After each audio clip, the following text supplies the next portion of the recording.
práctica de responsabilidad parental, ya estaríamos terminando. La responsabilidad parental es la relación jurídica que existe entre los padres y los hijos.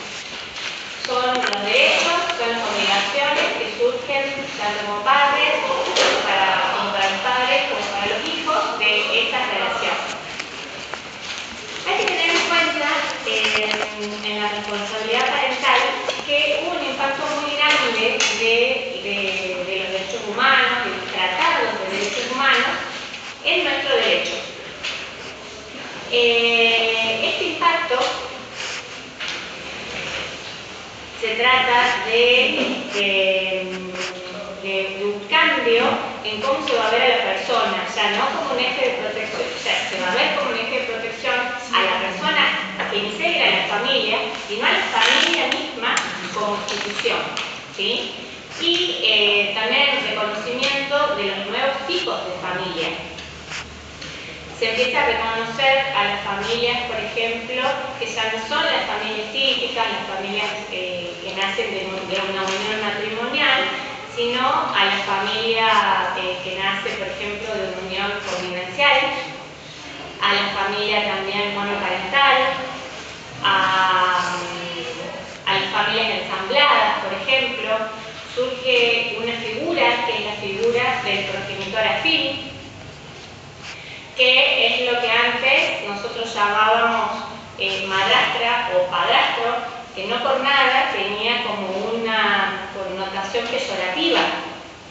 Y eso sucedía, ¿por qué? Porque como lo que se protegía era la familia matrimonial, todo lo que podría llegar a vulnerar o a entorpecer esa familia, como podría ser una madrastra o un padrastro, tenía esa connotación peyorativa. Hoy se denomina progenitor afín. Ya vamos a ver que hay un cambio de paradigma, hay un cambio en el Código Civil y Comercial, donde el Código incluye esta figura y también de esta figura hacen nacer obligaciones y también derechos. Ya vamos a ver cuáles son. Entonces podemos decir que hay una remodelación en general de las relaciones de familia. En particular, lo que más tiene importancia en la responsabilidad parental, si tenemos que hablar de tratados de derechos humanos, es la Convención de los Derechos del Niño. Y si bien los principios de esta convención ya habían sido receptados en la Ley 26061, el cambio más fuerte se da en el Código Civil y Comercial. ¿Y cuál es este impacto que tiene la Convención de los Derechos del Niño? Primero, que logra un reconocimiento de los niños como sujetos de derecho y no como objetos de protección. Segundo, su interés superior como guía para el efectivo goce y disfrute de sus derechos. Sabemos que el interés superior del niño siempre va a ser un norte, siempre va a ser un lugar hacia donde vamos a ir en cualquier decisión que se tome que involucre los derechos de niños, niñas y adolescentes. Por otra parte, también las opiniones de estos niños, niñas y adolescentes adquieren peso, se los escucha y se tiene en cuenta también esa opinión, por supuesto que de acuerdo al grado de madurez y a la edad de cada niño, niña o adolescente. Y por último, las posibilidades de ejercicio de sus derechos se adecúan a la adquisición gradual de aptitudes y condiciones madurativas y con ello la autonomía de forma progresiva. Vamos a ver qué es la autonomía progresiva, pero es un principio fundamental que incorpora el Código Civil y Comercial. Otra cuestión que surge del impacto de los tratados internacionales en nuestro derecho es la corresponsabilidad.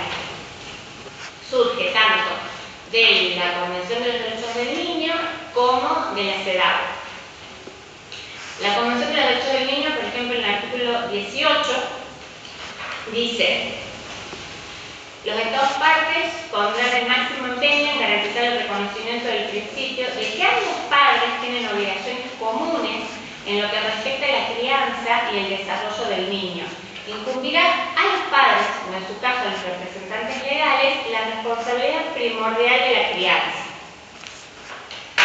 Y en el mismo sentido la CEDAW. ¿Qué significa la corresponsabilidad? Que ambos padres, tanto la madre como el padre, tienen la misma responsabilidad sobre sus hijos. Este impacto de los tratados internacionales de los derechos humanos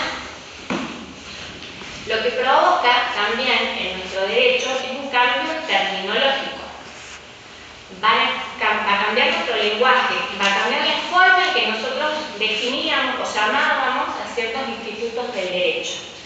Por ejemplo, ya no se va a llamar más patria potestad, no hablamos más de patria potestad, hablamos de responsabilidad parental. Es decir, este régimen que regula los derechos entre los derechos y las obligaciones entre los progenitores y sus hijos. Ya deja de ser como un poder que tienen los padres sobre los hijos para denominarse responsabilidad parental, que viene a ser como una responsabilidad que se debe ejercer con cierto respeto. Se refiere a eso, la responsabilidad parental. Dejamos de lado el término poder, como dominio, que también implicaba como una cosificación de ese sujeto pasivo. Estoy cosificando al niño, no es una cosa. Entonces, hay un cambio, no se denomina más padre potestad, se denomina responsabilidad parental.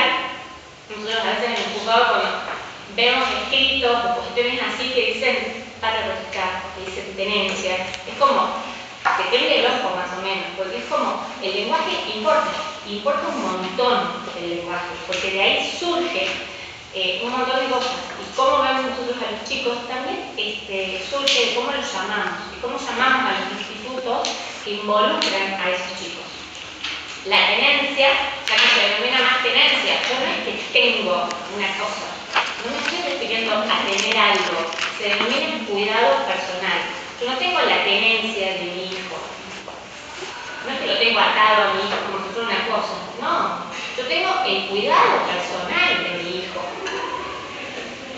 Régimen de visita ya no se denomina más régimen de visita, no es una visita como visitar, como ir al médico, como la visita de, vengo 5 minutos, me tomo un café y me voy. No estás visitando a tu hijo, te estás comunicando con tu hijo. Régimen de comunicación, no se llama más régimen de visita. Así como tampoco se dice más menor. No es menos que nadie. Es un niño, niña o adolescente. Esto es muy importante.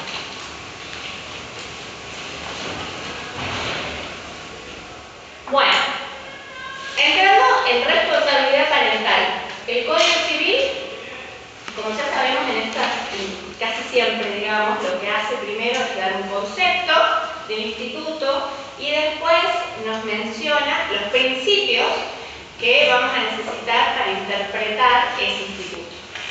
En este caso, el artículo 638 dice que la responsabilidad parental es el conjunto de deberes y derechos que corresponden a los progenitores sobre la persona y bienes de los hijos, para su protección, desarrollo y formación integral mientras sea menor de edad y no se haya emancipado. Recuerden la coparentalidad. Ambos progenitores tienen en principio el ejercicio de la responsabilidad parental. Si conviven estos progenitores, esto se da de forma espontánea, porque conviven. Pero si no conviven, para el Código Civil y Comercial, también la responsabilidad parental es compartida. No era así con el Código Civil de Belén, que ya lo vamos a ver. Y después, como les decía, después de definir el concepto de responsabilidad parental, establece cuáles son los principios generales que van a regir este instituto. ¿Qué son? El interés superior del niño, la autonomía progresiva del hijo, conforme a sus características psicofísicas, aptitudes y desarrollo. A mayor autonomía disminuye la representación de los padres, ¿sí? Y el derecho del niño a ser oído y a que su opinión sea tenida en cuenta de acuerdo a su edad y al grado de madurez. Recuerden que estos son principios ya constitucionales, son principios convencionales, son principios también que ya estaban consolidados en la ley 26061 y que ahora también se encuentran en el Código Civil y Comercial y que sirven para comprender y para interpretar a este instituto de la responsabilidad parental. El principio de la autonomía progresiva. Ya la Convención de Derechos del Niño, en el artículo 5, contenía este principio. Es una manda constitucional, es una manda convencional. ¿Qué dice el artículo 5?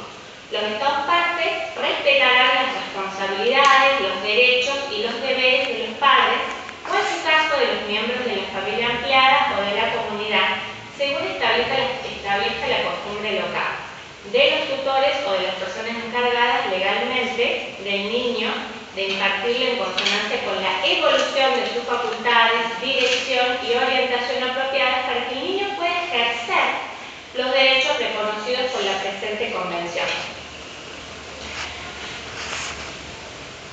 Vamos a ver que existía como una ficción antes con el Código Civil de que el menor de edad, un día antes de cumplir 18 años, seguía siendo menor de edad y no podía tomar absolutamente ninguna decisión. Pero al día siguiente que cumplía 18 años, se transformaba en mayor de edad con plena capacidad. Eso es una ficción. Entonces, ¿qué es lo que significa esta autonomía progresiva? Que es como una escalera, que a medida que el niño va subiendo esa escalera, va creciendo, va adquiriendo mayores herramientas, va madurando, entonces va a ir pudiendo tomar determinadas decisiones. Entonces es como inversamente proporcional. A medida que el niño adquiere mayor autonomía, va a ser menor la responsabilidad de los padres sobre ese niño. ¿Se entiende? Eso es la autonomía progresiva. Que los chicos, que los niños, que los adolescentes puedan, de acuerdo a su madurez, por supuesto, y al grado de madurez y a la edad, tomar decisiones e ir gradualmente adquiriendo mayor autonomía. ¿Sí? Pensemos, entonces, un niño de 5 años, un niño muy chiquitito, va a poder tomar las mismas decisiones que un adolescente de 16 años. ¿Sí?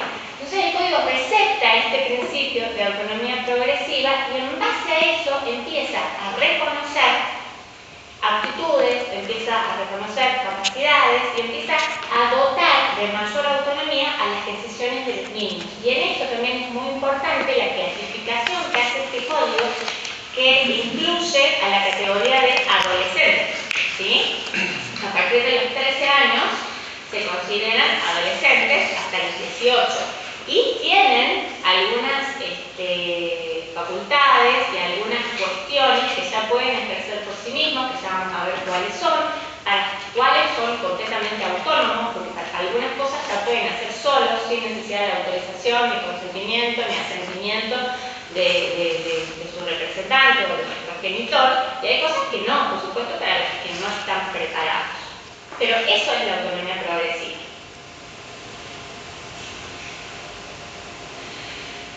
Entonces, los efectos de la autonomía progresiva es básicamente esto que yo les decía, que pone en crisis esa incapacidad que tenía el menor de edad hasta un minuto antes de cumplir los 18 años y que después se volvía plenamente capaz. Ahora no, ahora es gradual, va adquiriendo de a poquito y a medida que va creciendo mayores facultades, mayores derechos para poder tomar decisiones por sí solo o acompañado, pero tomar la decisión. ¿Sí? Bueno, esto ya lo hablamos, introduce la distinción entre niñez y adolescencia. Y esto del mayor ejercicio de la autonomía implica necesariamente una disminución de la representación de los progenitores. En la medida que los niños o adolescentes pueden ir tomando, adquieren mayor autonomía, esa representación de los progenitores o de los representantes disminuye. Entonces tenemos acá una interacción entre lo que es capacidad y representación. Entonces, en una primera infancia, la representación de los progenitores es total, porque el niño prácticamente a los 2 años no puede tomar ninguna decisión por sí solo. Pero después, por ejemplo, en la adolescencia, que es de los 13 a los 18, pero haciendo un recorte a los 16 años, poniéndolo de los 13 a los 16 años, ya hay una presunción de madurez, ¿sí?, en ese adolescente. Entonces, para ciertos actos, no va a necesitar representación de sus progenitores, va a necesitar asistencia.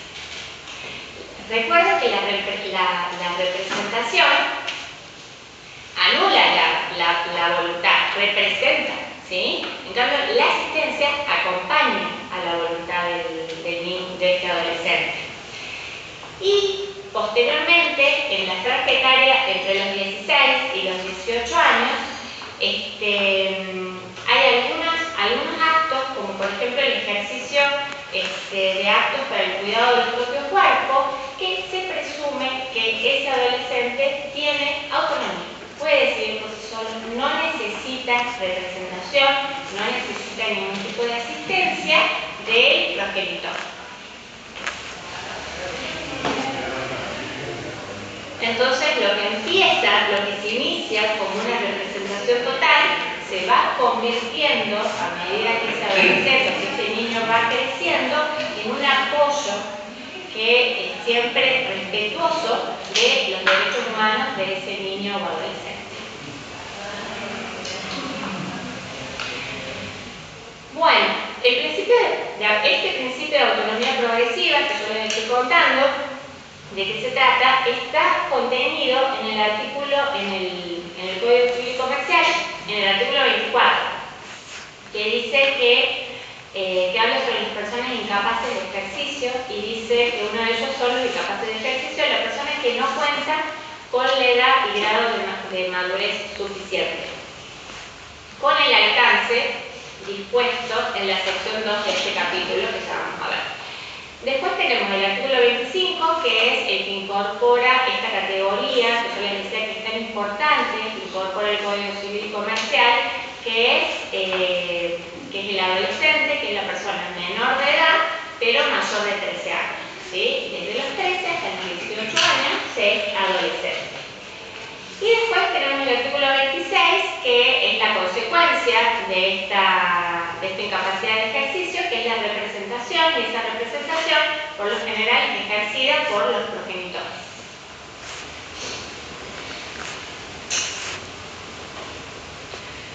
Entonces, el artículo 26 lo que establece es una regla, y esa regla es que la persona menor de edad ejerce sus derechos a través de sus representantes legales. Esa es la regla. La persona que cuenta con edad y grado de madurez suficiente puede ejercer por sí los actos que le son permitidos por el ordenamiento jurídico. ¿Sí? Esa es la excepción, esa es la autonomía progresiva. Entonces, si bien tienen esa representación, si el menor de edad cuenta con madurez suficiente, puede ejercer los actos por sí mismo. En situaciones de conflicto, de intereses con sus representantes, o sea, cuando haya conflictos entre el niño o adolescente y su representante legal o su progenitor, puede intervenir el niño o adolescente en un supuesto proceso con asistencia letrada, es decir, con abogado. La persona menor de edad tiene derecho a ser oída en todo proceso judicial, como también a participar de las decisiones que se tomen con respecto a su persona. Se presume que el adolescente entre 13 y 16 años tiene aptitud para decidir por sí respecto de aquellos tratamientos que no resultan invasivos ni comprometen su estado de salud o provocan un riesgo grave en su vida o integridad física. O sea, esa es una decisión entonces que el adolescente puede tomar por sí solo, sin necesidad de consentimiento, sin necesidad de aprobación ni de representación de sus progenitores. Ya vamos a a ver algunos ejemplos. Ahora, si se trata de tratamientos invasivos que comprometen el estado de salud o está en riesgo de integridad o la vida, el adolescente debe presentar su consentimiento, o sea, tiene que consentir también el adolescente, no es que se reemplaza la voluntad por la de sus representantes, pero su consentimiento con la asistencia de su progenitor. Si hay un conflicto en esta decisión y no se ponen de acuerdo, por ejemplo, que el adolescente preste su consentimiento, pero que no lo asista el progenitor en esa decisión, por supuesto que eso se va a resolver de acuerdo siempre, como todo lo que se resuelve cuando hay niños, niñas y adolescentes involucrados, de acuerdo a lo que sea a su mejor interés, a su interés superior. Y por último, a partir de los 16 años, el adolescente es considerado un adulto, o sea, no necesita ningún tipo de representación, toma las decisiones por sí solo con respecto a las cuestiones atinentes al cuidado de su propio cuerpo. Esto es autonomía progresiva, ¿sí? Esto es que no necesitan representación y que a medida que vayan creciendo, de acuerdo a sus facultades, de acuerdo a su capacidad, de acuerdo a sus aptitudes, de acuerdo a su madurez, puedan ir tomando por sí solos decisiones y dejen de tener que contar necesariamente con la representación o con la autorización o con el consentimiento o con el asentimiento de su representante legal o de su progenitor. Esta autonomía se identifica con entonces la libertad que tienen los adolescentes, en este caso, de poder elegir libremente, de poder escoger y de poder tomar decisiones por sí solos. Bueno, es importante destacar qué es la asistencia. ¿A qué nos referimos cuando decimos que el adolescente necesita asistencia? Porque la asistencia no es representación, no es sustitución. Yo no estoy sustituyendo una decisión de otra persona y decidiendo yo por esa persona. No. Es asistir, es acompañar en una decisión, pero siempre respetando la voluntad de ese adolescente. Entonces, esto es como un resumen y algunos ejemplos les dejo para que después lo vean. No sé si vamos a llegar, si no, porque es bastante larga esta bolilla, de cuáles son algunos actos que los niños o que los adolescentes, igual después se los paso al favor. Y no les pasé, también les voy a pasar, me olvidé, el de ayer. El de ayer. Mañana la mañana les paso todo. Por ejemplo, la vacunación, por ejemplo, el uso de anticonceptivos, por ejemplo, la colocación de un yeso o de una bota a determinada edad, ¿se puede, no se puede, se necesita autorización, no se necesita, es considerado un cuidado del cuerpo o no? Todo eso está en este cuadrito para que después lo vean, de acuerdo también a las edades, entre 13 y 16 años, entre 16 y 18 años, qué pueden hacer solos y para qué necesitan asistencia o para qué actos necesitan la representación de sus progenitores. Hay un montón de ejemplos: operación quirúrgica, operación en el marco de la ley de género, cirugía estética, para que vayan viendo con ejemplos. Y ahora sí, ya entrando de lleno al tema de la responsabilidad parental, vamos a ver, como ya vimos el concepto de responsabilidad parental, ya vimos cuáles son los principios de este instituto, que vimos que es el interés superior del niño, el derecho a ser oído y a la autonomía progresiva. La corresponsabilidad, esto que quería decir, que se entiende que la responsabilidad parental siempre es ejercida, si hay una obligación filial, por supuesto, siempre es ejercida por ambos progenitores. Esa es la realidad, siempre es compartida.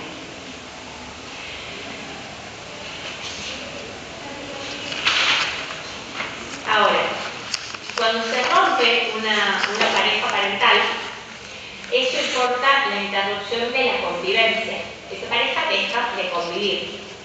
Entonces, de algún modo, eso provoca el quiebre de las relaciones y del equilibrio de esas relaciones entre padres e hijos. El Código Civil lo que hacía era profundizar ese quiebre, ¿sí? Entonces, una de las cosas que gracias a Dios se cambia con el Código Civil y Comercial es esta, que es que para el Código Civil ese quiebre se profundizaba, por ejemplo, no respetando esta corresponsabilidad que se vivía antes del quiebre, donde ambos progenitores ejercían la responsabilidad parental. Producido el quiebre, ¿qué decía el Código Civil? No, entonces los chicos menores de 5 años quedan con la madre. ¿Por qué? Porque es madre. Solo porque es madre. ¿Sí? ¿Qué hace el Código Civil Comercial? Viene a romper con esto, pero en base a los derechos humanos, en base a los nuevos paradigmas, en base a la corresponsabilidad. Todos, padres o madres, son capaces de cuidar a sus hijos y perfectamente capaces de cuidarlos. Entonces, lo que persigue ahora el Código Civil y Comercial es impedir que ese quiebre ocurra y tratar de que esa responsabilidad parental que se venía ejerciendo en conjunto antes de la ruptura de la pareja se siga ejerciendo en conjunto después de la ruptura de la pareja, ¿sí? Esta es la corresponsabilidad. Tenemos acá una distinción entre la titularidad de la responsabilidad parental y el ejercicio. Que no es lo mismo ser titular de la responsabilidad parental que ejercer la responsabilidad parental que tener el cuidado personal. ¿Sí? ¿Qué es la titularidad? Es el conjunto de los deberes y los derechos que derivan de la responsabilidad parental. En principio, van a recaer en ambos progenitores. El ejercicio de la responsabilidad parental es la puesta en práctica de esos deberes y de esas facultades, que en principio también va a ser compartida. Convivan o no convivan los progenitores. Y el cuidado personal ya se refiere a los actos como de la vida cotidiana de los niños y de los adolescentes, que en principio también debería ser compartida. Por supuesto que hay excepciones y ya vamos a ver cuáles son. Hay casos en que la titularidad es compartida, el ejercicio de la responsabilidad es compartido, pero el cuidado personal es unilateral. La persona que lo cuida todos los días, que realiza las actividades diarias de crianza, es una sola. Pero esta es la excepción. La regla es que el cuidado personal también sea compartido. Ya vamos a ver cuáles son los tipos de cuidado personal que prevé nuestro código. También puede pasar que la titularidad de la responsabilidad parental sea compartida, pero que el ejercicio de la responsabilidad parental sea unilateral. Eso también es una excepción. Y por supuesto que el cuidado personal sea unilateral también es una excepción. Y ahora vamos a ver qué decisiones involucran estas facetas, digamos, de la responsabilidad parental. La titularidad conlleva a las decisiones que son trascendentes, a las decisiones que requieren consentimiento de ambos progenitores, indefectiblemente. Sí o sí tiene que existir consentimiento de ambos progenitores para determinados actos, ¿sí? Que son los del artículo 645 del Código Civil y Comercial. Por ejemplo, autorización de los hijos adolescentes entre 16 y 18 años para contraer matrimonio, autorización para ingresar a comunidades religiosas, fuerzas armadas o de seguridad, para salir del país o para el cambio de residencia permanente en el extranjero, para estar en juicio en los supuestos en los que no puede actuar por sí y para administrar los bienes de los hijos.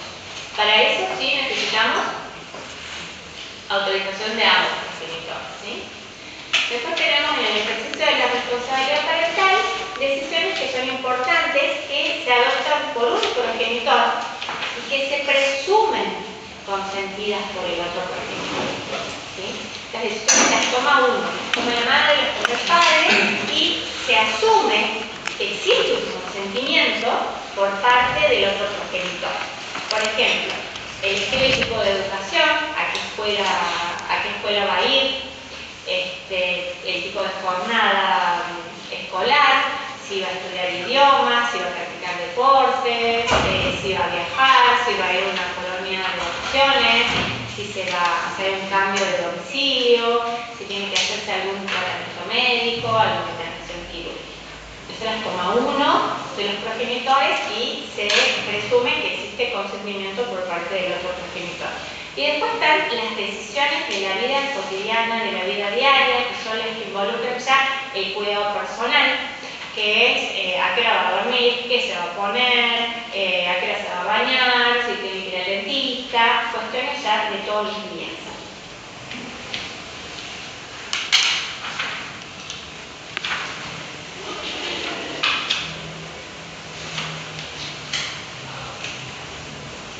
Bueno, acá les dejo un fallo sobre coparentalidad, que dice: el sistema del Código Civil y Comercial afirma el principio de coparentalidad, reflejo de la igualdad entre el hombre y la mujer para realizar sus proyectos de vida y de los cambios que se han producido en los roles establecidos en función del sexo. Existe un reconocimiento de la figura del padre en la socialización de los hijos. El Código Civil y Comercial derogó la preferencia materna para la tenencia de los hijos menores de 5 años, porque era violatoria del principio de igualdad, contradictoria con las reglas del ejercicio de la responsabilidad compartida.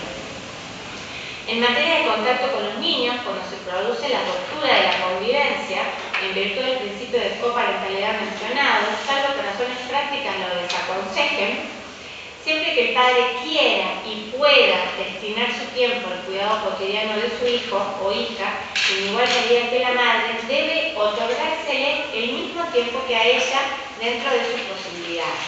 Esto es pura corresponsabilidad, ¿sí? Son iguales, padre y madre son iguales, pueden cuidar, pueden maternar o pueden paternar de la misma manera.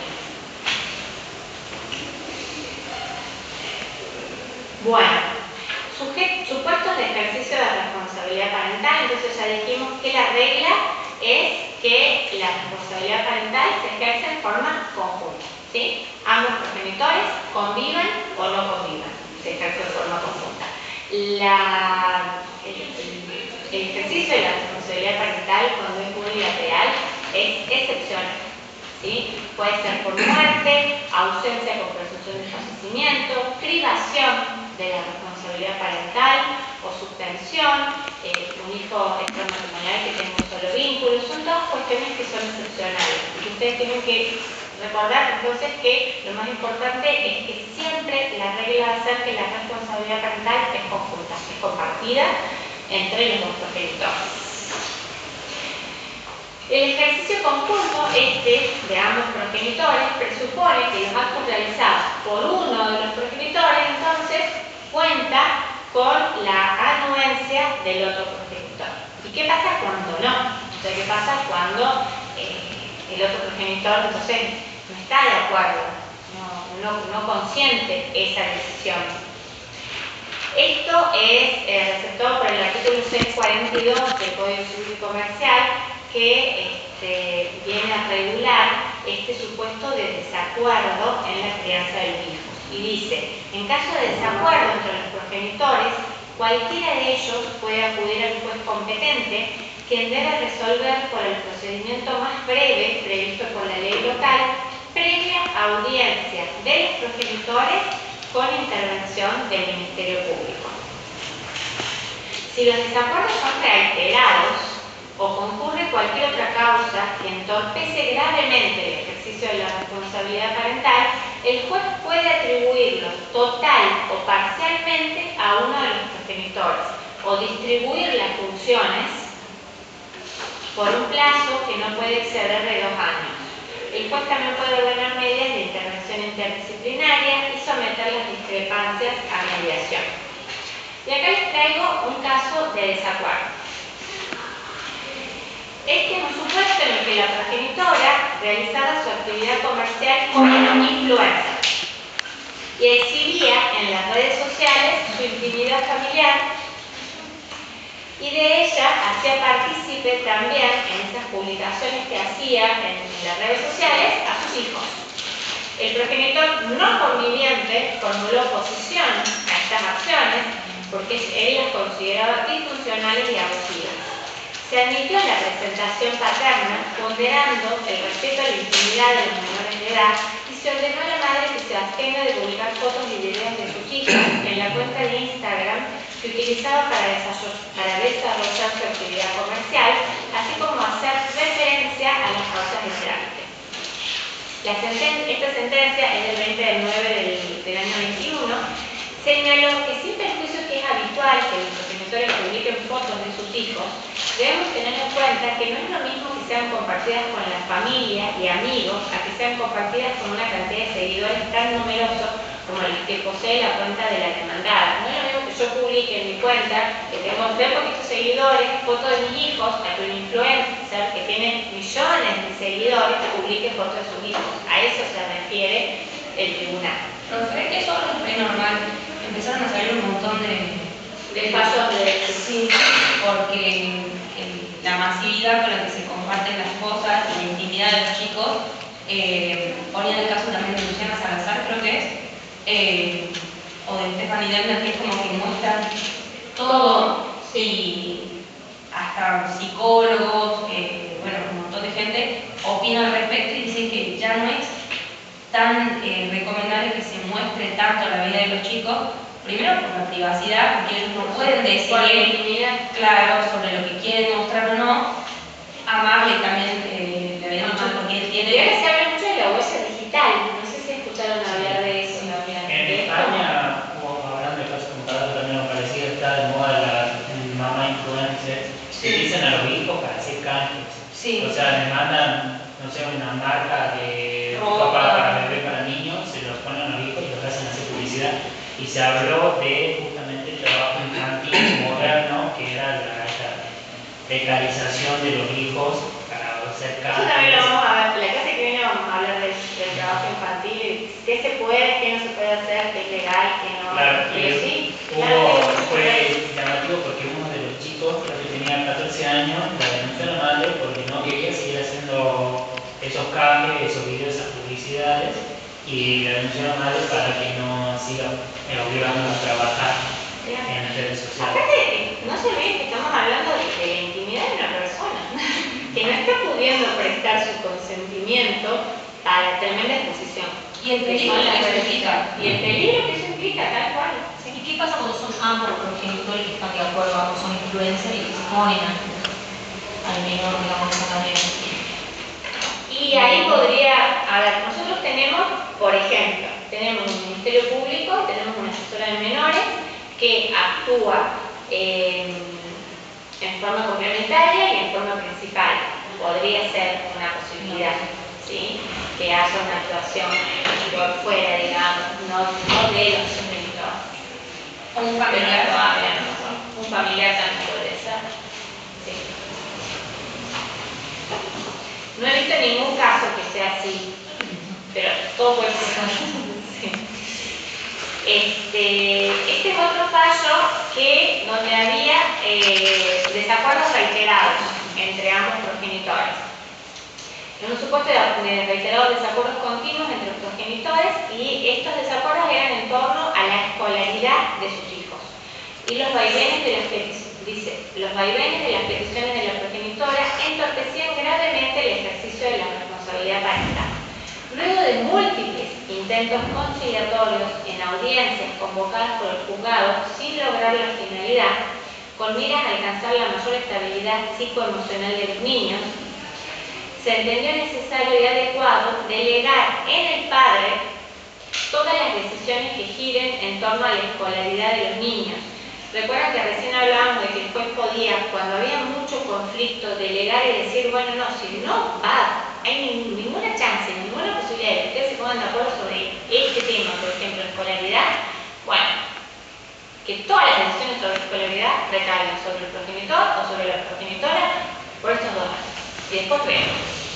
Porque realmente a veces es muy difícil, a veces las personas están muy cerradas y les cuesta mucho ceder en decisiones que consideran muy importantes. Entonces, cuando no hay ninguna posibilidad, ni aunque sea remota, de poder llegar a arreglar, al final quienes terminan sufriendo estos desacuerdos son los hijos.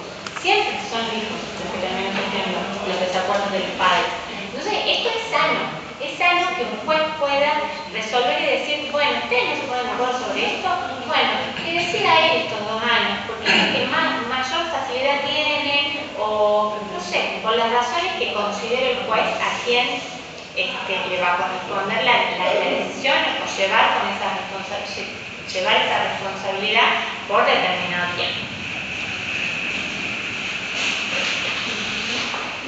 Bueno, también puede pasar que haya una delegación del ejercicio de la responsabilidad parental a terceras personas.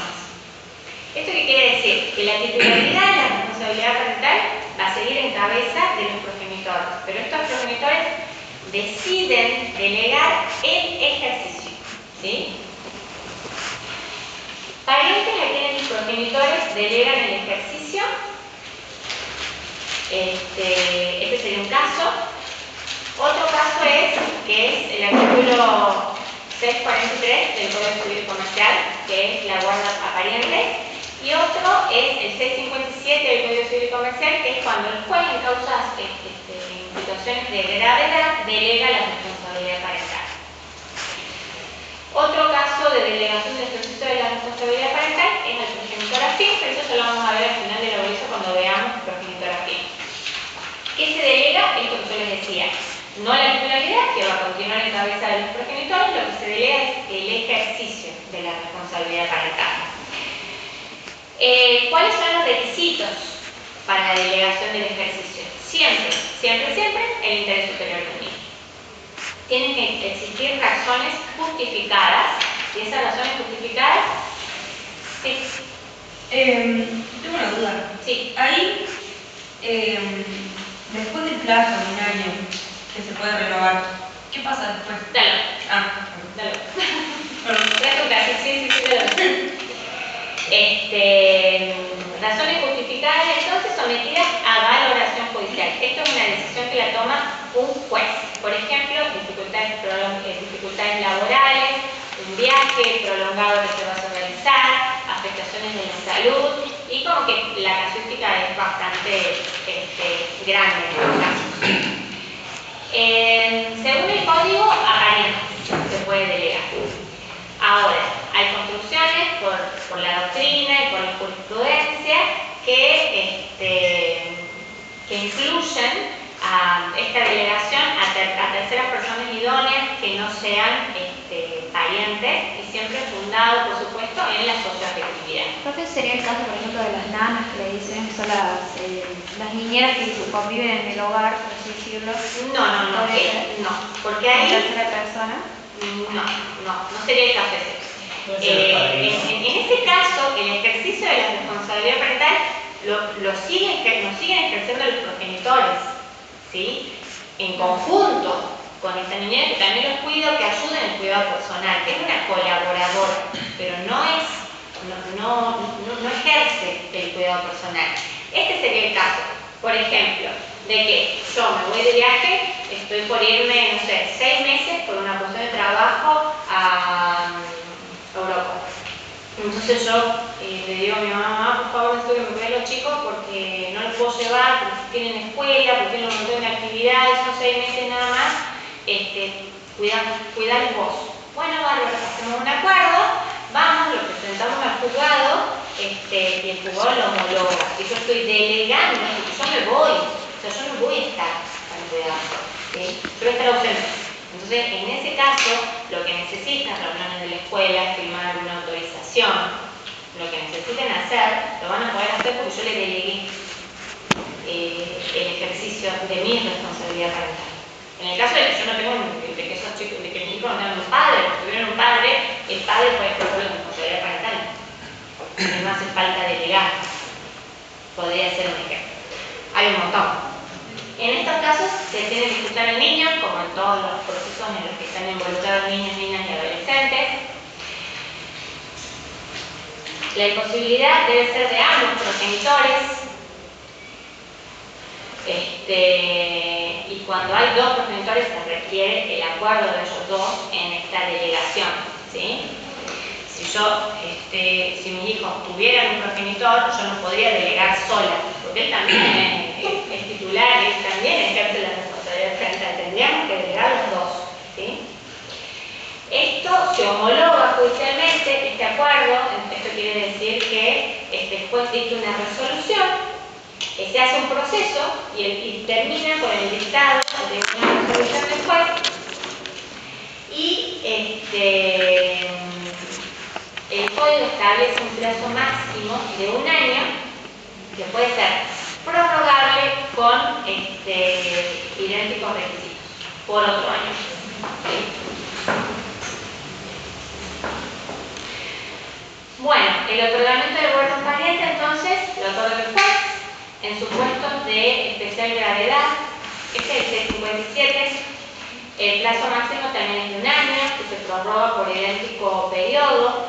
Se otorga a parientes o terceros idóneos a quienes, con quienes se tiene socioafectividad.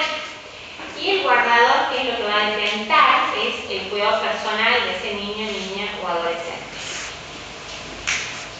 Pasa mucho con los abuelos, ¿sí? Cuando, por ejemplo, los padres tienen, los casos más comunes, por ejemplo, son cuando los padres tienen problemas de adicción, entonces no pueden ejercer la responsabilidad parental y terminan ejerciéndola a los abuelos. Por supuesto que hay actos de la vida para los cuales estos abuelos necesitan un papel. Ellos dicen, necesito el papel que diga que yo tengo la guarda para inscribirlos en la escuela, por ejemplo, les piden. Entonces, esto se hace. Esto es común. Las guardas son comunes. Son procesos que se llevan adelante en los juzgados. Profe, ¿tiene costo el papel? ¿El proceso? Sí.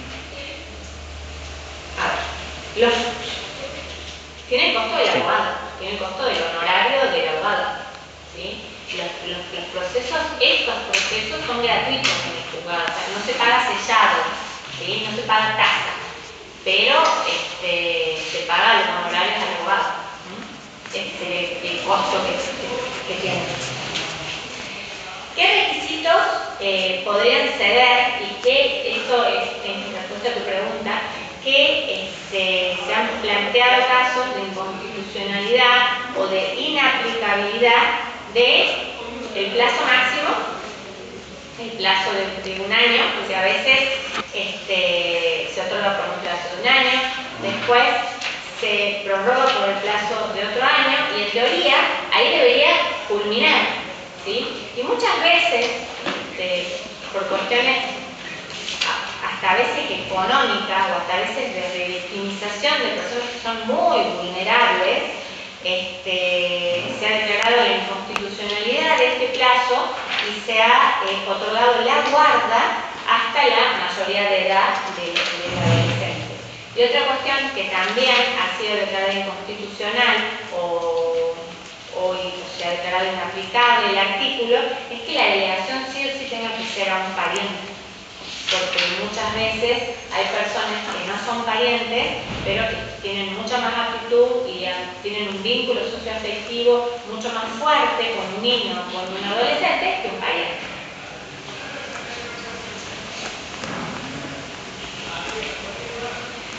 Y este es un ejemplo de esto, de la declaración de la limitación del plazo. Se consideró que la limitación temporal del 657 debe ser analizada bajo la luz del principio constitucional y convencional de protección integral de la familia, reconocido desde hace décadas en el artículo 14 de la Carta Magna y las convenciones internacionales que aluden al derecho a la vida familiar. Y la práctica demuestra, como ocurre en el caso de autos, que este acotado plazo a veces resulta insuficiente para dar respuesta a las distintas alternativas familiares que no corresponde subsumir en las figuras de tutela o adopción. Porque ¿qué dice el código? Que una vez que ese plazo se venza, nosotros tendríamos que recurrir a otra figura del código, como la tutela o la adopción, pero no siempre es posible, ni siempre es lo mejor para ese niño o para ese adolescente recurrir ni a la tutela ni a la adopción. Entonces queda ahí como en una nebulosa, como en algo que no se puede dar una respuesta específica al contexto que va a presentar ni al mejor interés de ese niño o de ese adolescente. Entonces dice, siendo así, resulta necesario examinar la disposición del 657 a la luz del ordenamiento supralegal. En este caso se declaró inaplicable el plazo previsto por el 657 y se suspendió transitoriamente el ejercicio de la responsabilidad parental. Porque se me ocurre, si una abuela quiere la guarda, busca la guarda de los nietos, y se cumple ese plazo y los nietos son chiquitos, después de la guarda vendría la situación de adoptabilidad, así tendría que ser. Sí, o la tutela. Claro. Claro. Pero puede ser que esos niños estén en perfecto estado con esa abuela y que estemos esperando que la mamá se recupere. Entonces, ¿por qué haríamos eso? O sea, si lo mejor para esos niños no tiene sentido es que se queden con esa abuela a quienes esos niños capaz que consideran mamá. A esa abuela, ¿sí? ¿Por qué pasa eso? Que los crían, entonces... Muy chiquititos. Sí, tal cual. Bueno, se los dejo para que lo terminen de leer a ese paso sobre la inconstitucionalidad del plazo. Acá se declararon un montón de inconstitucionalidades de plazos de guardia.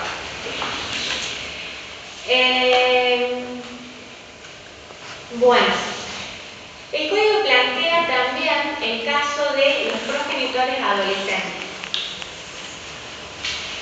Y acá hay una diferencia sustancial con lo que establecía antes el Código Civil, porque el Código Civil disponía la tutela de los abuelos respecto de los niños nacidos de los progenitores adolescentes.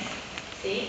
En cambio acá lo que hace el código nuestro, el Código Civil Comercial, es también teniendo en cuenta la autonomía progresiva de estos adolescentes, que son padres, que son progenitores, les otorga esta responsabilidad parental, no es que se las quita como el código anterior, pero sí van a tener alguna como cuidado de los abuelos respecto de los hijos, ¿sí? Para algunas cuestiones. Pero en general son ellos los que van a criar a sus propios hijos, no los abuelos. Es como ese grado de asistencia que usted estaba hablando. Exacto, algo así.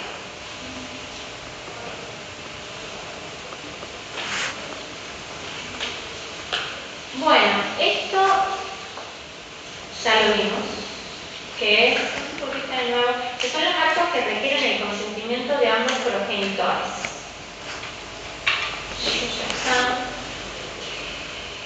Bueno, el código entonces establece también, hace una enumeración de cuáles son los deberes que surgen de esta responsabilidad parental, cuáles son los deberes que tienen los padres respecto de los hijos.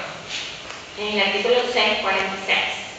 Y, por ejemplo, cuidar al hijo, convivir con él, prestarle alimentos, educarlo, respetar su derecho a ser oído, prestar orientación y dirección al hijo para el ejercicio y efectividad de sus derechos.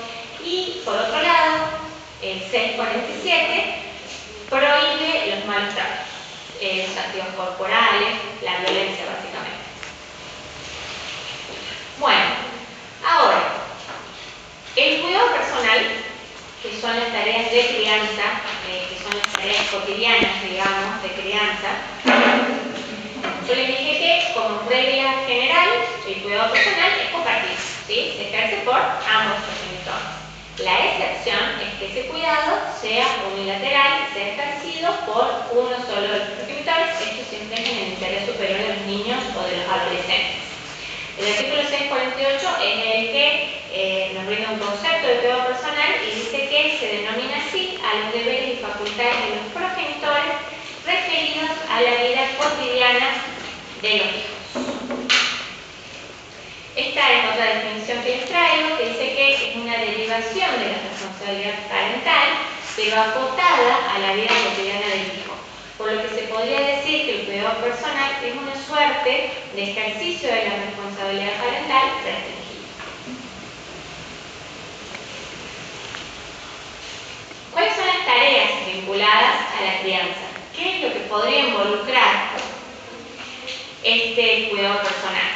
Llevar al niño al médico, pedir un turno con el pediatra, comprar los útiles escolares, asistir a las reuniones de la escuela, ayudarles con la tarea de la escuela, hacerlos estudiar, cuidarlos cuando están enfermos, organizar cumpleaños, comprarles ropa, llevarlos a las actividades deportivas que realicen o académicas, extracurriculares, hablar con los docentes cuando hay problemas. Ahora, yo les pregunto, en una pareja de un papá y una mamá, ¿quiénes piensan que todas estas tareas las realiza mayormente la madre? Claro. Bueno, la mujer. Es lo que puede pensar. Claro. ¿Y quiénes piensan que las realizan mayormente el padre? ¿Y quiénes piensan que la realizan entre los dos?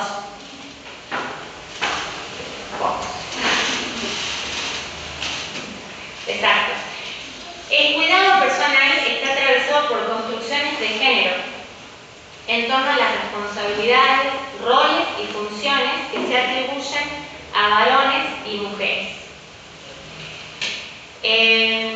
Esto es un informe publicado con la OIT a escala mundial y dice que las mujeres son, sin excepción, las que realizan el 76% de las tareas de cuidado no remunerado. Las mujeres trabajan en promedio con los hombres 3 veces más en el día. Por supuesto que esto también está influenciado por la condición socioeconómica de las mujeres, porque cuando hay un nivel económico muy bajo, se dificulta mucho a la mujer poder salir a trabajar al mismo tiempo que realizar estas tareas de cuidado, entonces terminan por ahí delegando sus actividades laborales y dedicándose de lleno, por ejemplo, a la crianza de sus hijos o al cuidado de su hogar. Esto es muy importante para ustedes, ya sea que trabajen donde sea, que trabajen como operadores jurídicos y trabajen ya sea en el judicial o trabajen como abogados litigantes. Siempre se puede sumar a acuerdos y que esos acuerdos no lleven la impronta de estereotipos de género. Como abogado o como operador o como funcionario o como magistrado. Siempre se puede aportar por una acción positiva para que esto no suceda. Nosotros somos responsables también de esto. Somos responsables de llevar, si somos abogados, de asesorar a nuestro cliente para que los acuerdos que ellos realicen sobre coparentalidad o los acuerdos de parentalidad no tengan estos sesgos de estereotipo de género. Y también a la hora de resolver, si formamos parte del Poder Judicial el día de mañana, a la hora de resolver estos acuerdos, siempre es posible una acción positiva por parte del Poder Judicial, del magistrado, del funcionario, para revertir estos estereotipos de género. Bueno, con respecto a las modalidades de cuidado, el Código Civil establece 2 modalidades. El cuidado personal puede ser, el cuidado personal compartido, ¿no? Puede ser indistinto o puede ser alternado. El instinto, el hijo reside de manera principal en el domicilio de uno de los progenitores. Ambos comparten y se distribuyen de modo equitativo las labores atinentes a su cuidado, ¿sí? Pero tiene un domicilio principal, ¿sí? Por lo general es el domicilio materno, pero puede suceder también que sea el domicilio paterno, ¿por qué no? Pero es un domicilio principal y puede tener como un régimen de comunicación, o puede tener establecido determinados días donde comparte con el otro progenitor en el domicilio de este. Por ejemplo, que esté los días de semana con un progenitor y los fines de semana con otro. Por lo general están durante la semana, eligen un par de días para estar con el otro progenitor y después eligen fin de semana de por medio para compartir con el otro. La verdad que hay millones de formas de establecer regímenes de comunicación. Eso siempre va a depender de la dinámica de cada familia y de qué sea mejor, no tanto para esos progenitores, sino siempre de qué sea mejor para esos niños, para esos adolescentes. Siempre para el código prefiere, la preferencia del código es el cuidado íntimo, pero también, como en primer término, digamos. Pero también regula este otro cuidado, que es el cuidado alternado, que es cuando el hijo pasa periodos de tiempo con cada uno de los progenitores de acuerdo a la organización y a las posibilidades de cada uno. Esto sería, por ejemplo, que, yo tengo un cuidado alternado con mi hijo. Mis hijos están una semana conmigo y una semana con mi profesor, una semana conmigo y una semana con mi profesor. Eso es alternado. Los dos regímenes tienen sus ventajas y sus desventajas, pero eso va a depender de cada familia y de cómo se organice y de qué sea mejor para su familia, pero sobre todo, como siempre decimos, qué sea mejor para los hijos. Profe, en el caso de la alternada, una de las dificultades que pueden ser, usted dice que la que no prefiere el código es la que es distinta, ¿verdad? O la que más. Puede ser una cuestión de, no sé, pienso que si está una semana con un progenitor y otra semana con el otro, quizás la manera de crianza es distinta, no sé, por ahí el papá, no puede ser eso uno de los motivos también. No, cada progenitor tiene su forma de criar y no significa que una sea mejor que la otra. En cuanto a los límites, no. Se tendrían que poner de acuerdo. O sea, lo mejor sería que se puedan poner de acuerdo. Lo que pasa es que a qué se refiere el código cuando prefiere uno a, por ejemplo, las distancias con la escuela, que se da mucho. Entonces, nosotros que vivimos acá estamos todos cerca. O sea, la escuela casi siempre está cerca de la casa de ambos. No sé si cerca, pero no una distancia insuperable, digamos, que tengan que viajar 2 horas y 2 horas para volver a la escuela. Eso se pasa en otros lugares. Entonces, más se refiere a eso, ¿sí? Al club, a no cambiar tanto las comodidades y el centro de vida de ese niño o de ese adolescente, ¿sí? Que ya tiene su escuela, su club, sus amigos, sus vecinos en un lugar y de repente se tiene que ir a otro lugar y cómo hace, o sea, a la incomodidad esa de las distancias, ¿sí? Profe, disculpe, o sea que la diferencia entre estos dos modelos es la permanencia en uno de los domicilios. Claro, Sí. exacto. Claro, porque cuando uno tiene como una residencia principal y la otra viene a ser como más accesoria, en la que comparten menos tiempo, ¿sí? Y en el alternado es igual. Ahora, también puede ser un alternado que vivan en diferentes lugares, a una distancia en otra provincia, por ejemplo. Que pasen 6 meses y 6 meses. O las vacaciones, o todas las vacaciones. O por ejemplo, no sé, yo vivo acá, mi ex vive en Tucumán. Va a tener que ser alternado. O sea, no hay forma que sea. Va a tener que ser alternado, va a tener que estar durante el año acá y de repente todas las vacaciones de julio, todas las vacaciones de chicos escolarizados, diciembre, enero, febrero, en Tucumán, por ejemplo. Pero bueno, las posibilidades son muchas. porque la casuística es enorme, porque todas las familias son diferentes y porque va a depender de la organización y de las necesidades de cada grupo familiar.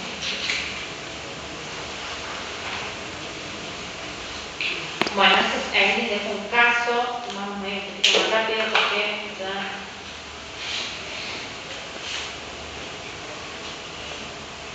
Otro caso, estos son supuestos de casos de cuidado personal indistinto, cuidados personales alternados.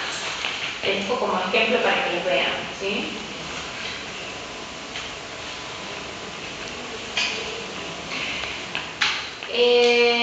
Después tenemos el régimen de comunicación. Involucra un derecho fundamental tanto para el progenitor, que no convive, como para el niño, ¿sí? Dice, el régimen de comunicación involucra un derecho fundamental tanto como para el progenitor no conviviente, y como contracara se trata de la constatación de un deber expreso por parte del progenitor conviviente. O sea, el progenitor conviviente tiene el deber de ayudar a ese régimen de comunicación, ¿sí? Tiene que poner de su parte para que ese régimen de comunicación se pueda efectuar. Y al mismo tiempo es un derecho tanto del progenitor no conviviente a compartir con su hijo, pero lo más importante del régimen de comunicación es el derecho que tiene el niño o adolescente a compartir con ambos progenitores.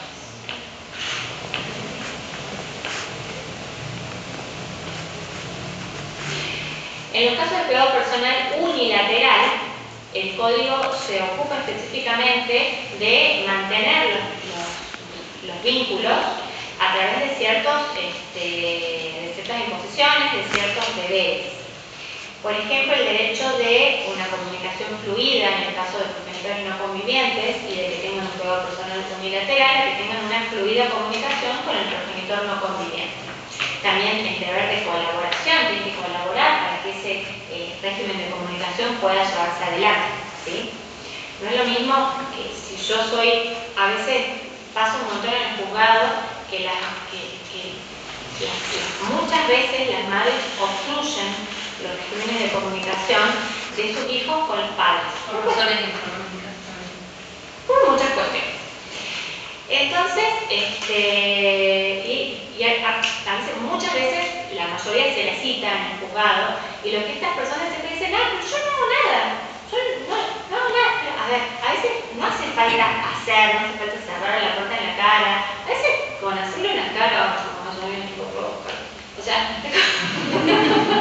a veces hasta el tono de voz en lo que la madre lo dice, ya es un montón para ese niño, y ese niño no va a estar predispuesto a irse con su papá si la madre está con esa cara cuando viene el padre, o no le preparó las cosas para que se vaya, o no lo bañó, no hizo nada, o ni siquiera le dijo que no iba a ir a buscar.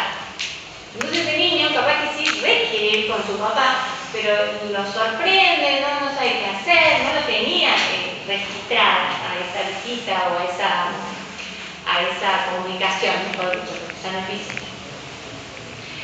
Y dentro de este régimen de comunicación también está el deber de informar, ¿sí? Porque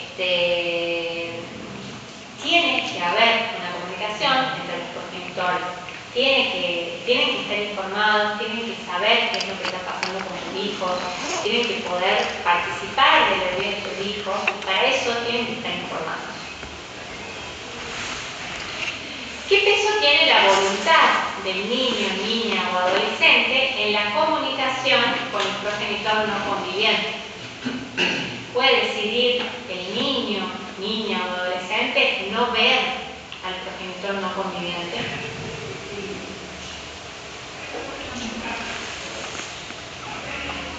Puede manifestarlo. Se debe tener en cuenta su opinión. Y se debe tener en cuenta su opinión. Lo resolverá el juez de acuerdo a cada caso.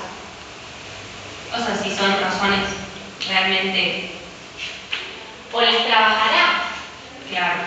Las trabajará con un equipo interdisciplinario para ver si se puede revertir, si no, si de qué se trata, por qué. O sea, cuál realmente es la razón.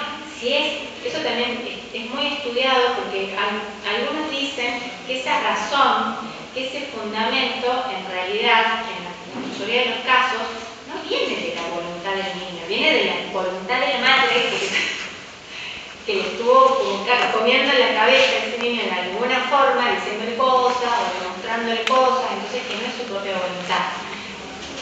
Y eso es muy difícil de poder demostrarlo, o también de que un juez pueda llegar a una conclusión así. Si un niño, un adolescente está totalmente convencido de que no lo quiere ver, y es muy difícil ya con la autonomía progresiva, que puede tomar decisiones, es muy difícil que un juez pueda obligar a verlo. No es lo mismo un niño de 4 años que no lo quiera ver, que se investigue, que realmente no haya habido ningún perjuicio por parte de ese niño, de parte del padre, y que sí se pueda trabajar con ese niño, que podamos ir a un interdisciplinario. Esos discursos instaurados, digamos, de un adulto que repite y un equipo determine que realmente no es la voluntad del niño, sino exacto, lo que escuchó. Claro. Supongo que también se verá el tema de la violencia, ¿no? Por supuesto, a ver, si hubo violencia, si se trata de una persona que ejerció violencia y este progenitor no conviviente, posiblemente no se haga lugar a un régimen de comunicación.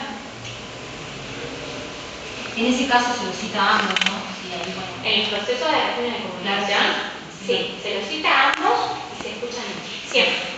Siempre, aún por lo general en los procesos de régimen de comunicación, cuando se inicia la demanda por régimen de comunicación, se pide en forma paralela una medida cautelar, porque se entiende que ese régimen está suspendido, entonces hay un peligro, la resolución del derecho está demostrada, y hay un peligro en esa demora que se está produciendo, un alejamiento.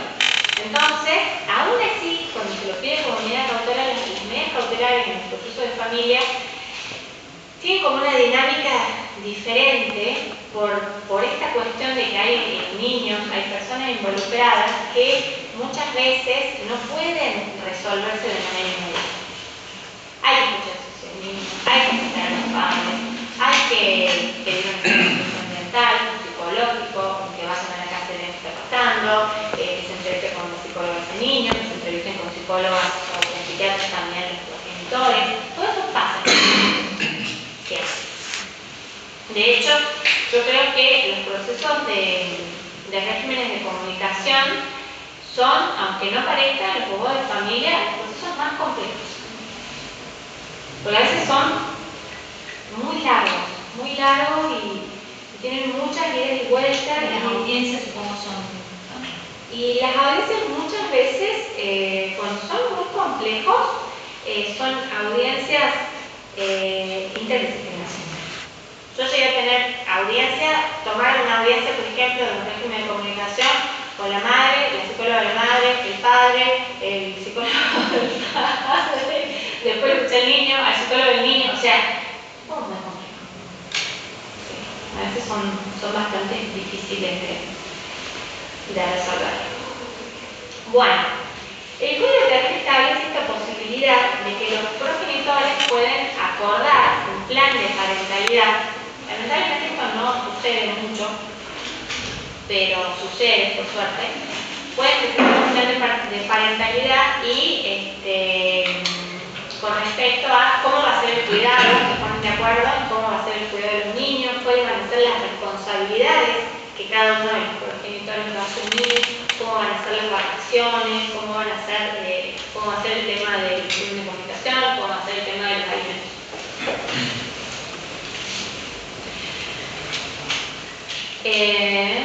Contenido mínimo que puede contener este acuerdo está contemplado en el artículo 639.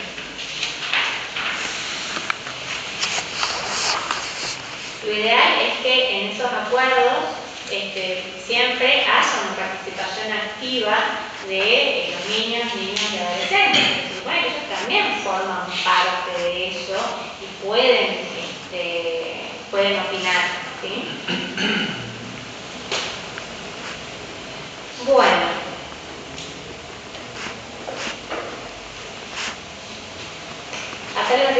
Pomerón, los vieron, ¿no? ¿Sí? Sí.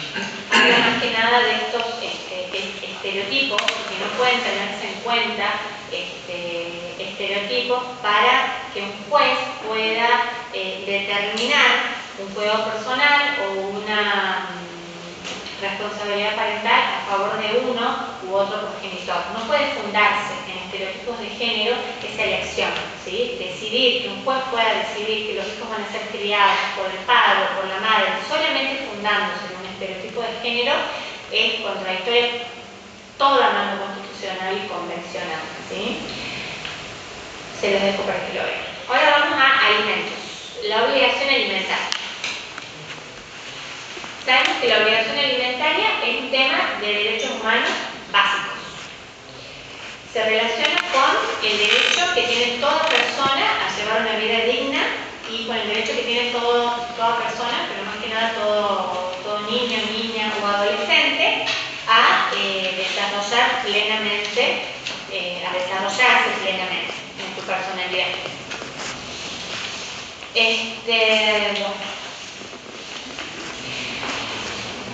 La obligación alimentaria está contenida en el artículo 658. ¿Quiénes son los sujetos pasivos? Es decir, ¿quiénes son los sujetos obligados o quiénes pueden estar demandados en esta acción de alimentos? Son ambos los progenitores, sin importar quién detente el cuidado personal. Es una obligación sujeta a condiciones objetivas y esas condiciones objetivas van a ser la condición y la fortuna de cada uno de estos progenitores. ¿Quién va a ser el sujeto activo o el sujeto beneficiario de esa obligación alimentaria? Va a ser los hijos menores,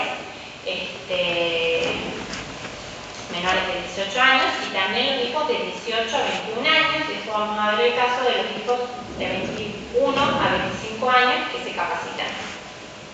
Profe, hijo de 21 años tiene que ser que estudie, ¿verdad? ¿O simplemente se extiende automáticamente? Claro, sí.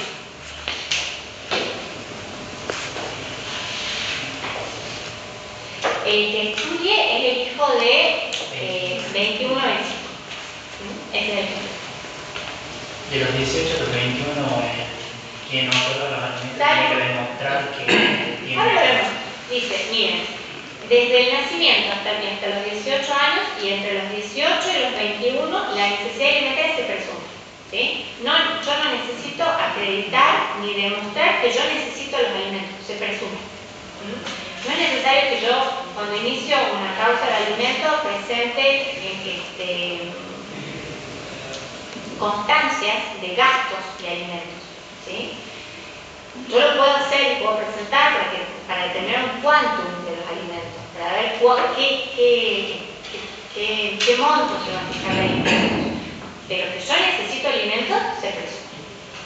Por eso, cuando se presentan demandas de alimentos, siempre se presentan con pedido de alimentos provisorios, con la medida cautelar. Los alimentos provisorios salen de cajón, o sea, no hace falta nada, no hace falta audiencia, no hace falta ver nada, demostrar nada. Lo único que yo tengo que demostrar es la justificación, o sea, que yo soy hijo, entonces por eso, y de ahí nace, de la responsabilidad parental nace la obligación alimentaria. Entonces yo solo presento la partida de nacimiento y con eso solo me tienen que ordenar una cuota de provisional.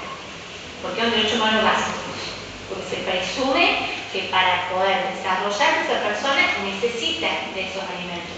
Y alguien que vive en la demora, obviamente, porque no está pudiendo desarrollarse ni vivir dignamente esa persona a la que yo le estoy negando la cuota alimentaria.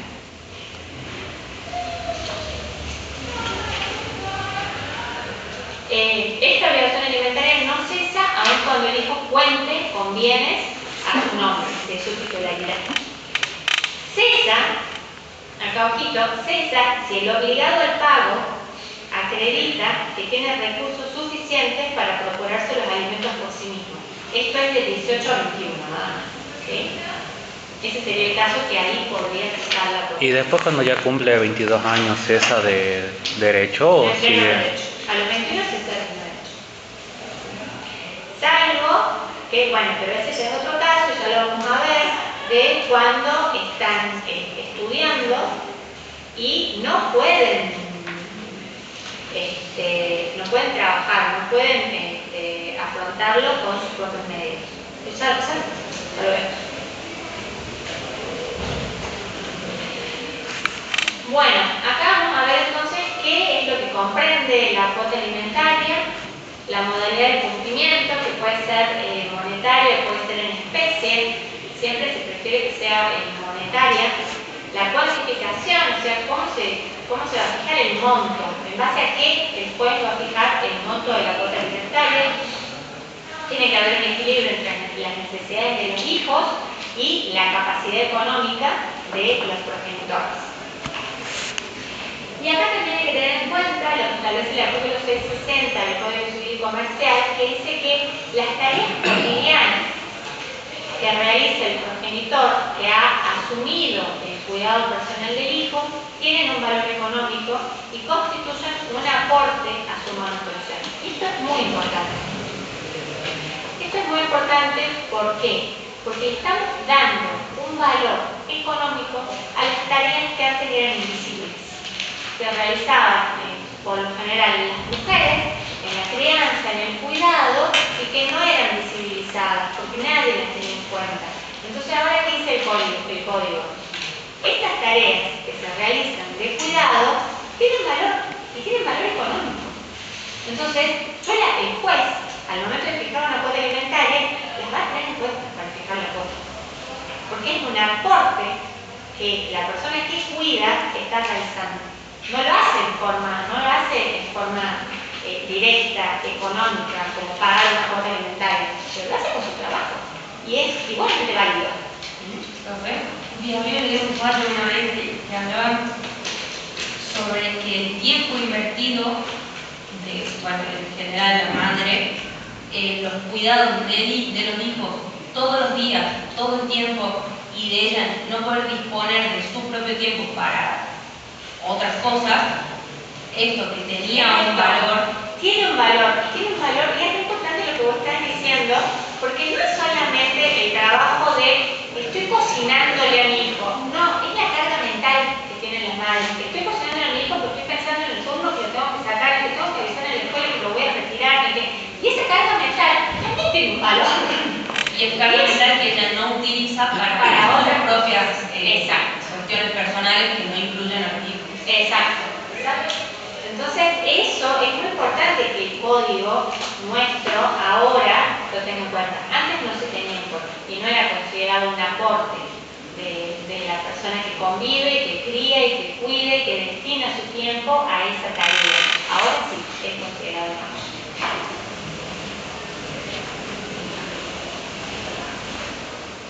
Esto es perspectiva de género absoluta. Es esta modalidad de pago que sería como una modalidad de pago en especie, porque no es plata, pero yo estoy aportando de alguna forma con mi trabajo, con mi carga mental, con mi trabajo diario, con llevarlo, con traerlo, con hacerle hacer la tarea, con un montón de cosas que quizás la otra persona no está realizando. Contenido de la obligación alimentaria.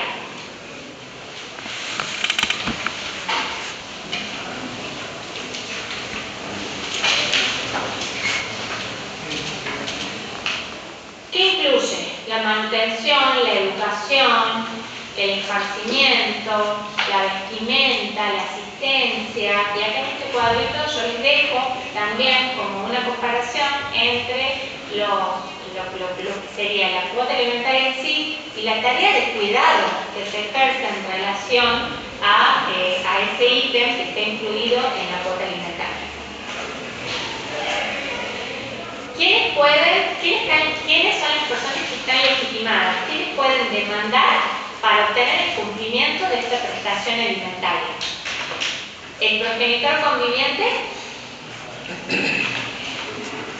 hace parte de las tareas de cuidado a su cargo, promover el cumplimiento por parte del otro obligado.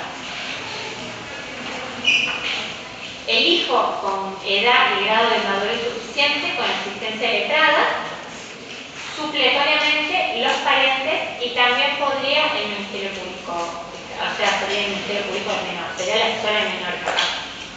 Estas personas pueden demandar. Hijo mayor de edad, el artículo 662 es el que regula esa franja etaria entre los 18 y los 21 años. Y aquí el progenitor que convive con el hijo de entre 18 y 21 años tiene legitimación, puede reclamar alimentos hasta que el hijo cumpla 21 años. Tiene derecho a cobrar y administrar las cuotas alimentarias devengadas, ¿sí?, entre esa edad. Los alimentos también pueden ser reclamados por el hijo de esta franja etaria o por el progenitor que convive con él. Acá tenemos las dos opciones, ¿sí? Puede demandarse el progenitor o puede demandar el hijo de entre 18 y 21 años. Se pueden presentar las dos situaciones. El requisito de la convivencia, en estos casos a veces se flexibiliza, porque muchas veces pasa que los chicos a los 18 años se van a estudiar, por ejemplo, en la provincia. Entonces ya no conviven. Pero también pasa que esos progenitores que se quedaron acá, por ejemplo, en esta provincia, son los que siguen manteniendo eso. Entonces, en ese caso hay una flexibilización y se tiene en cuenta esto para darles legitimación a esos progenitores para que puedan ellos demandar al progenitor no conviviente para obtener la prestación alimentaria. Hay supuestos especiales en la obligación alimentaria que son el hijo mayor que se capacita, el hijo no reconocido, la mujer embarazada y el hijo fuera del país. El más importante de todos es es el que más se da, que es el hijo mayor que se capacita, que es el hijo de entre 21 y 25 años, está regulado en el C63 del Código Civil y Comercial. ¿Cuáles son los requisitos para que proceda? Que tenga esa edad, entre 21 y 25 años, que se encuentren estudiando o capacitándose. Esto no quiere decir que necesariamente tengan que estar estudiando una carrera universitaria.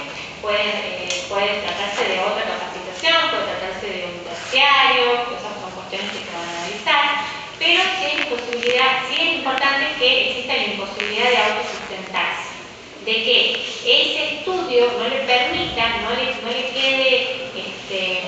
queden horas del día para poder trabajar, para poder obtener algún sustento, para poder mantenerse solo. Entonces tiene que existir una relación de causalidad entre el estudio y la imposibilidad de proveerse recursos suficientes para una vida independiente. Esto sí hay que probar, ¿sí? O sea, no es como lo otro que se presume. Acá no se presume. Acá hay que probar, hay que presentar.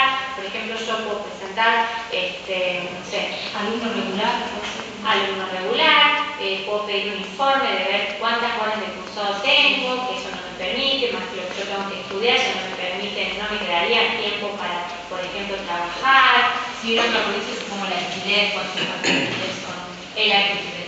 Sí, pero siempre el estudio. No, claro, relacionado con el estudio. Relacionado, claro, siempre el estudio. Después, cuando yo pruebo el estudio, ahí sí, alquiler, todo, pero eso más que es para ver cuánto. ¿Sí?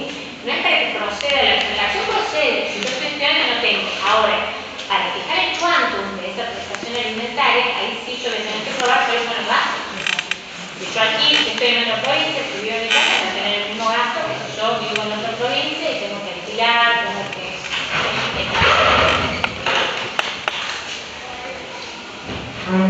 Legitimación. El hijo entre 21 y 25 años, convive o no con alguno de sus progenitores, puede demandar. Acá ya tiene legitimación el hijo. El progenitor que convive con el hijo, que tiene entre 21 y 25 años, por ser este quien afronta los gastos y los servicios públicos, también puede demandar. Aún cuando ya es mayor de edad el hijo, no tiene ningún tipo de representación, pero si él se está haciendo cargo del gasto, que está conviviendo con él, tiene legitimación para demandar al progenitor no conviviente por la prestación alimentaria.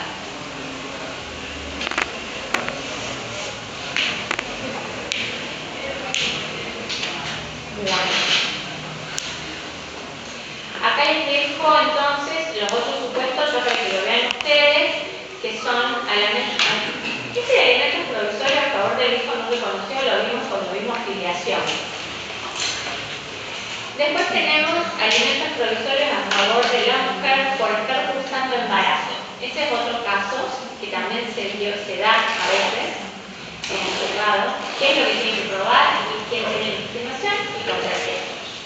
Acá sí hay que probar una persona que tuvo el derecho de alguna forma, ¿no? Para que pueda prosperar. Y esto es muy poco común, se lo digo para que lo vean, es solo este artículo, se trata de hijos fuera del país, donde necesita obtener alguna prestación alimentaria.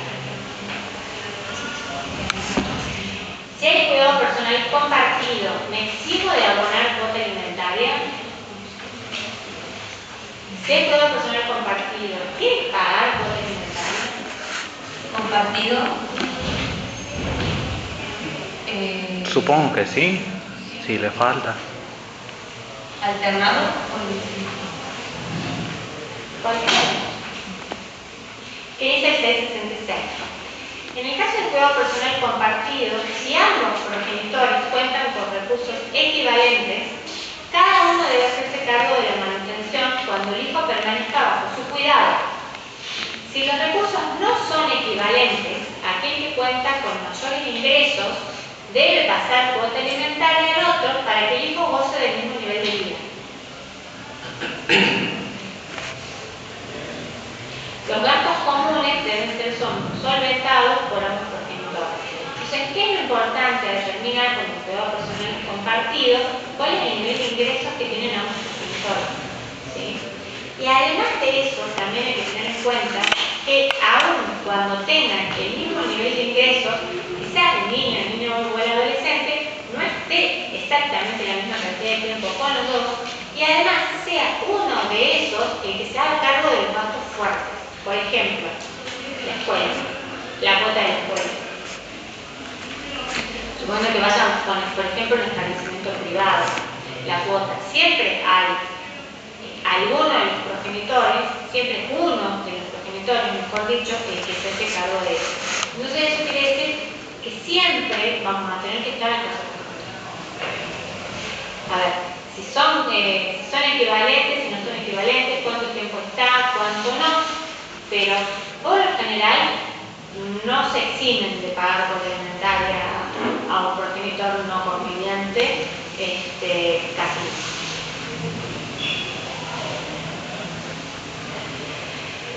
Reclamo a los ascendientes. Hay una obligación subsidiaria que opera en defecto de la obligación de los progenitores.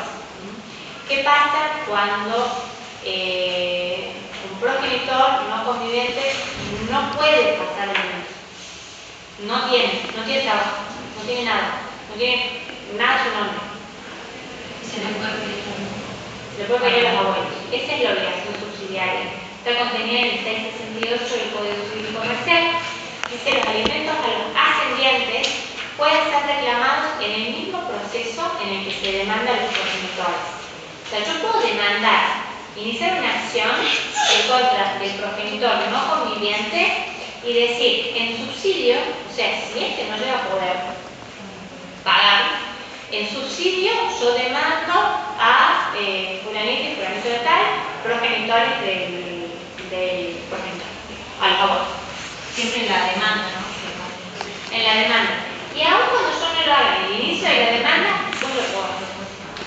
Así lo dice el código. Puede ser reclamado en el mismo proceso en el que se demanda o en un proceso diverso. Profe, ahí, bueno, donde yo trabajo, ahí tenemos un tema que siempre nosotros, no es que nos quejamos, pero nosotros cuando iniciamos todo el trámite de los alimentos contra el progenitor, mediación, bueno, las audiencias y todo, ahí ya hay una suerte de incumplimiento por parte del progenitor. Y cuando nosotros presentamos la demanda conjunta, siempre pedimos que los provisores se fijen para que pague el progenitor y los abuelos en el mismo momento, o sea, al mismo tiempo. Y siempre supeditan esos alimentos provisorios de los abuelos a acreditar el incumplimiento del progenitor. Para que no cumpla ahí en el proceso. Claro, pero yo creo que es criterio de cada depende, claro, porque casi todas las cosas. ¿Será porque la obligación principal es padre. Sí, pero ya está acreditado que hay un incumplimiento, porque si no, no tendríamos que haber iniciado la Está mediación. acreditado que hay un incumplimiento, pero un montón de veces pasa que cumplen después, en el Claro, proceso, sí. ¿no? Entonces, Es más, verdad están que registrados, en ese caso, el mismo empleador el que hace después. Lo que pasa es que lo que pasa es que en estos casos, por lo general, no hay empleador. Porque si hay empleador, no puede ser después por planilla, no va a haber incumplimiento. Claro. No va a haber ningún tipo de incumplimiento. Pero la mayoría de los casos que se demandan subsidiariamente a los abuelos, pues son incobrables. Sí. O sea, porque no hay forma de cobrar esos alimentos. Entonces, realmente no queda otra. O sea, no Y tienen muchas veces pasa también que en el caso concreto, nosotros acá tenemos niños, niñas y adolescentes que son sujetos que son vulnerables, por excelencia, son vulnerables. Entonces nosotros demandamos para proteger a esas personas vulnerables. el abuelo, por ejemplo. Esa Es otra. y a veces tenemos ahí que poner en la balanza otro sujeto vulnerable que es una persona que es un adulto mayor, pasa un montón de veces, es un adulto mayor que cobra una jubilación de 2,50 pesos, que tiene enfermedades, que no le alcanza para comprar los medicamentos, que todo. ¿Y qué haces? O sea, tenés dos vulnerables. ¿Qué se hace en esos casos? Nadie quiere estar en el zapato del cuerpo para tomar esa decisión. Y un progenitor incobrable. Y un progenitor incobrable. Entonces, ¿qué haces? A veces se fijan cuotas que son la nada misma, pero es lo que puede pasar ese abuelo, porque más no puede. Claro, Pero de alguna forma, siempre es el interés superior del niño el que debe primar toda decisión en la que esté involucrado un niño. claro, que vaya a comprar un cheque una señora de 50.000 No puede estar matando a un abuelo que no puede comprar un medicamento, o sea, es difícil. Son situaciones complejas.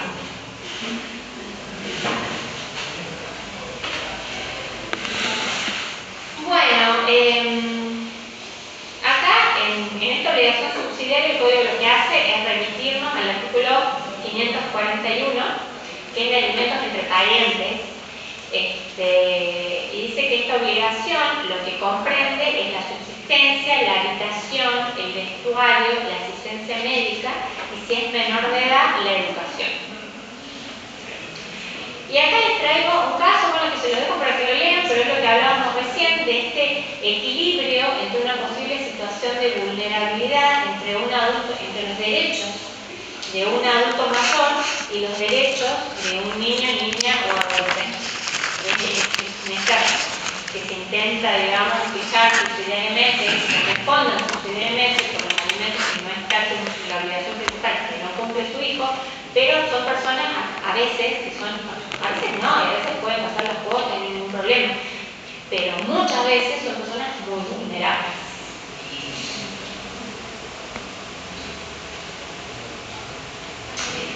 Ok, eso se lo dejo para que lo lean. Acá, ¿qué pasaría con los tíos? ¿Podrían los tíos cubrir esta necesidad de un sobrino?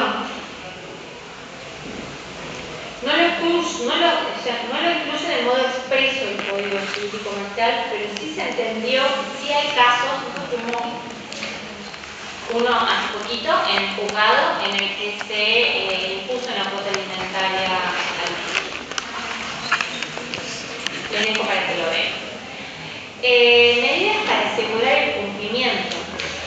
¿Qué se puede hacer para asegurar el cumplimiento cuando se incumple con la cuota alimentaria?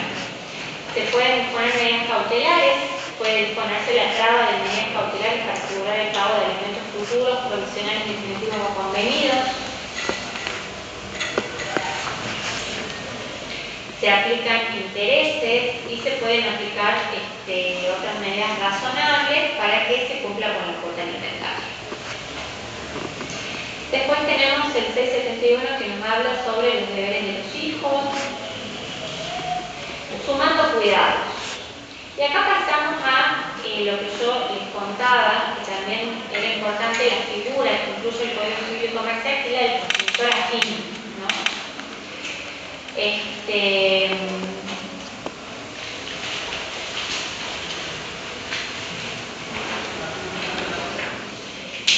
yo les decía que si yo tengo que pensar en la madrastra o en el padrastro, a mí la primera figura que se me va a venir es esa. Es una figura en la que yo voy a desconfiar, es una figura que a mí me va a generar miedo, es una figura en la que yo no voy a tener, no voy a poder confiar, digamos, en el cuidado de mis hijos. Entonces, y esto no es casual, como yo les decía, sino que como el sistema tradicional y la vida familiar matrimonial era la que preponderaba, esto que amenazaba esa vida matrimonial era dejado de lado, y era dejado de lado, era invisibilizado y no era regulado tampoco. Ahora sí se regula esta figura y se regula la figura del progenitor afín. El código la define, la visibiliza y la define en el artículo 672 y dice que se denomina progenitor afín al cónyuge o conviviente que vive con quien tiene a su cargo el cuidado personal del niño o adolescente. Establece también cuáles son los derechos y los deberes de este progenitor afín. Tienen carácter complementario, van a cooperar con la crianza y educación de los hijos, van a realizar actos cotidianos relativos a su formación en el ámbito doméstico, van a tomar decisiones en el caso de situaciones de urgencia. ¿Y qué pasa si hay desacuerdo en estas cuestiones de cuidado y de crianza entre el progenitor y el progenitor afín? Acá va a prevalecer la decisión del progenitor biológico. Esta colaboración no afecta, por supuesto, la titularidad de la responsabilidad parental, porque no es titular de la responsabilidad parental del progenitor afín. Delegación de la responsabilidad parental. ¿Se acuerdan cuando vimos el caso de delegación, que vimos que la delegación del 643, la del 657 y la del progenitor afín, que yo les dije, esta la vamos a ver cuando veamos el progenitor afín? Es la del 674, que dice: el progenitor a cargo de un hijo puede delegar a su cónyuge o conviviente el ejercicio de la responsabilidad parental cuando no estuviera en condiciones de cumplir la función en forma plena por razones de viaje, enfermedad, incapacidad transitoria y siempre que existe imposibilidad para el desempeño del otro progenitor, o no fuera conveniente que este último asuma su ejercicio. Esta delegación también, como las que vimos, requiere una homologación judicial. Debe ser presentada ante el juez, se inicia el proceso de homologación, que no tiene ninguna dificultad, porque es un acuerdo, son acuerdos que se presentan y se homologan. En el último se escucha a ese niño, pero solamente para ver si está de acuerdo, si está todo bien, y se homologa, y esa decisión entonces se encuentra en una resolución judicial. ¿Cuáles son los caracteres de esta delegación? Que es una delegación que tiene causas determinadas, que va a ser por un plazo determinado, que no va a proceder si el otro progenitor puede asumir esa responsabilidad parental, que tiene que homologarse sí o sí, tiene que ser presentado ante el juez. Y acá se amplía entonces esa posibilidad subjetiva de la delegación de responsabilidad a parientes, porque el progenitor afín no es un pariente y puede delegarse la responsabilidad parental.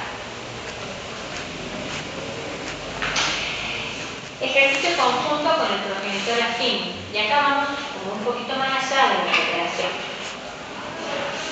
El 675 dice que el ejercicio conjunto con el progenitor afín, en caso de muerte, ausencia o incapacidad del progenitor, el otro progenitor puede asumir dicho ejercicio conjuntamente con su cónyuge o conviviente.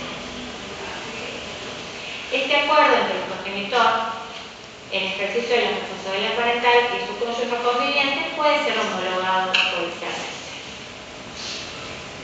Entonces ahí ya estaría asumiendo, ya no una cuestión, ya no estaría cooperando, sino sí estaría como asumiendo la responsabilidad parental.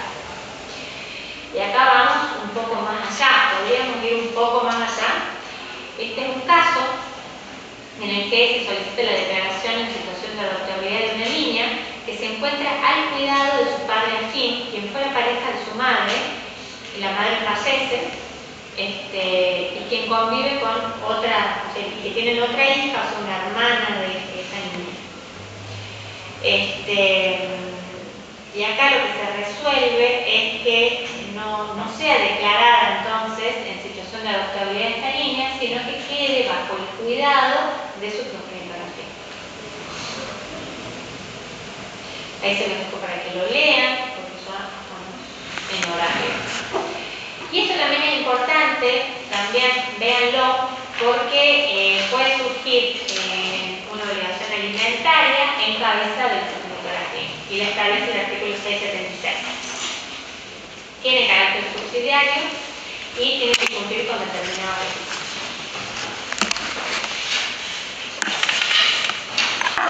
Bueno, chicos, en horario, ¿qué tienen que hacer ahora? Sí.